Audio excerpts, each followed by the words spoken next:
Hey, what's going on, everybody? Welcome back to the channel and a little bit of behind the scenes. I've been getting a lot of questions about my Mortal Kombat 30th monitor swap as well as the Golden Tee monitor swap that I did a little while back. Questions like, hey, can I take this Dell monitor and put it in my first gen cabinet? Or can I take my first gen monitor and put it in the MK30th? And what about the BOE monitors and the 4.3 and the 5.4?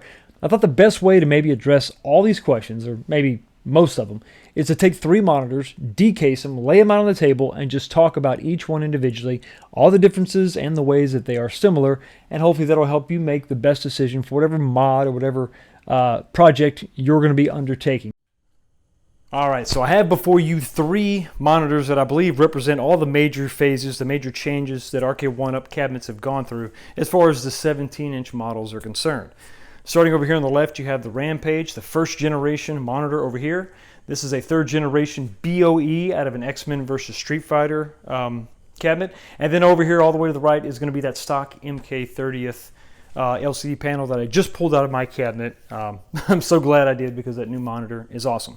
But the question always comes up, can I swap this for that? Can I move this over there? Can I put a BOE in my MK30th? All right, it's not going to be that simple. Let's start with the oldest, the dinosaur over here, the oldest monitor, and this is going to be it, your Rampage. You're going to notice the backlighting is going to be different on this. We talked about this in the actual monitor replacement of the MK30th.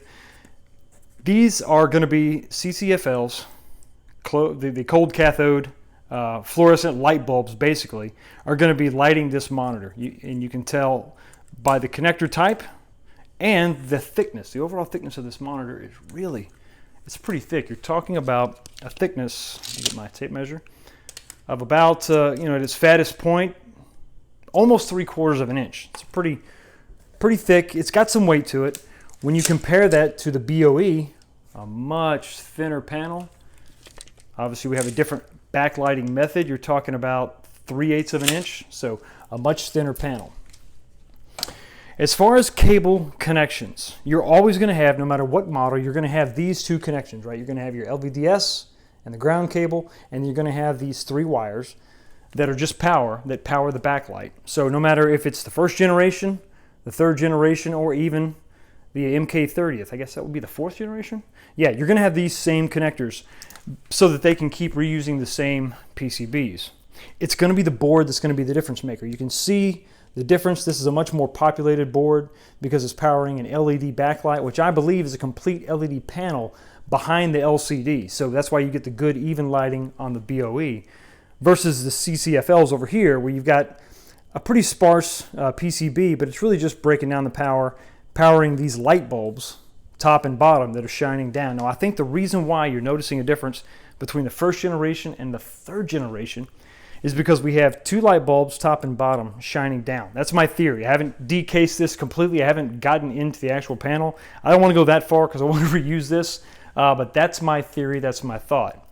Over here, you're going to have, like I said, I think an LED, complete LED backlight. The entire panel is backlit with LEDs. But because this connector is here on this side with the MK30th, I think what you may have, and the reason why we're having some major viewing angle issues, is edge lighting with LEDs. So much cheaper panel. You don't have a big panel full of LEDs like we should have over here. It's just going to be on one side shining from one direction, which is why your viewing angles are crazy when you go from left to right or right to left. You'll see that big difference. Now you're talking about overall size differences. We know about the thickness between Gen 1 and Gen 3.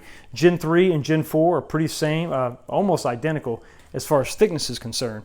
But because we have 5.4, 5.4, and 4.3, the difference is going to come in the height. Now they're all about the same width, about 14 inches, but the height is going to be different, about 11 and 5/8 versus about 11 and 3/8. So a big difference there as far as the height. Now everybody keeps asking the question, can I just swap monitors, right? Can I take my BOE and put it in my MK30th? Can I take my BOE and put it in my first gen cabinet? Well, you can, and it really is, for the most part, going to be plug and play. We know when it comes to the connections, it's going to be the same. That's not going to be an issue. Just make sure you maintain these boards.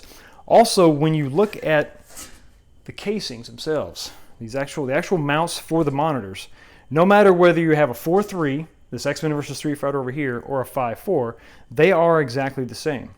I'm going to provide an insert shot here that's going to show that there's an actual gap when you put this BOE monitor inside this casing. There's a gap top and bottom. So this should line up. You can see the holes are almost identical. This 4.3 monitor should line up perfectly with the monitor mount inside your 5.4 cabinet. So that's not going to be a problem. Now we know the connections are not going to be the problem. The problem is going to be the missing lines, okay? 5.4 is going to have 64 extra lines on the bottom. So if you put this 4.3 monitor in, you're going to have a much brighter, a better monitor, but you're going to be missing some of the detail on the bottom. Is that going to be a problem for you? You have to be the judge of that. I wouldn't like it. I would rather have the entire screen just so I can see all the action. So there you have it. That's the basic low down and dirty of what can be done as far as swapping between generations. These cables are going to be the same connecting to this. I'm not sure what this connection type is called, but it should be the same between all three monitors, but that really shouldn't be an issue as long as you have this and you're just reusing another PCB. Maintain these two connections and you should be good to go. It's just going to be a matter of the aspect ratio being the big kicker. I wish that these were all the same aspect ratio and this wouldn't be a problem. You could just swap monitors out and it would be no big deal. So I wanted to take the time to lay this out for you so that you could just sort of take a look at it, assess the risk, and make your own decisions. Okay, so I hope that helps clear up the mystery of the monitors and help you make the best decision for your modification or your next project. Hey, thanks so much for stopping by and checking out the channel. Y'all have a blessed day, and I will see you next time.